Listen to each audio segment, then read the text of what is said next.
بسم اللہ الرحمن الرحیم۔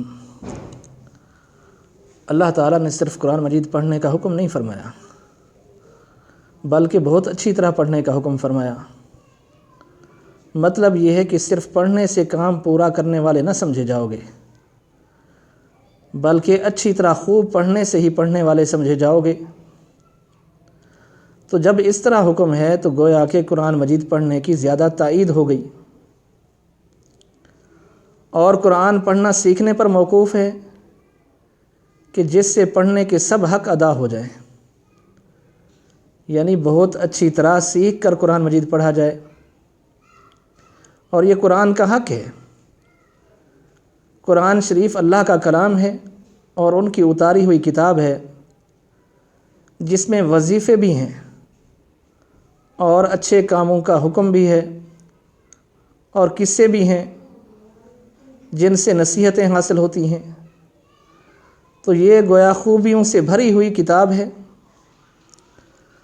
سب بادشاہوں کے بادشاہ کا کلام ہے، اور اللہ تعالیٰ کا کلام، اور کہاں ہم ناقدر بندے۔ اور اللہ تعالیٰ کا کلام پڑھنا ایسا ہے جیسے اللہ تعالیٰ سے باتیں کر لینا۔ پھر ہم اس لائق کیسے ہیں کہ خدا تعالیٰ سے باتیں کر سکیں؟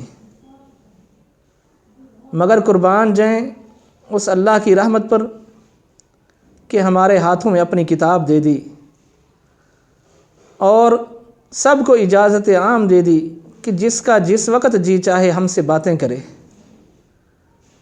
پھر صرف اجازت ہی نہیں بلکہ بندوں کو حکم بھی کر دیا کہ ہم سے باتیں کرو۔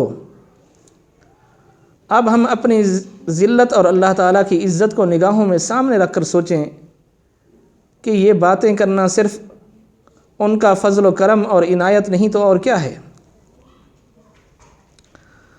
تو قرآن مجید پڑھنا کیسے ہے؟ اس کے لیے حکم ہے کہ صاف صاف پڑھو، یہ قرآن مجید کا پہلا حق ہے۔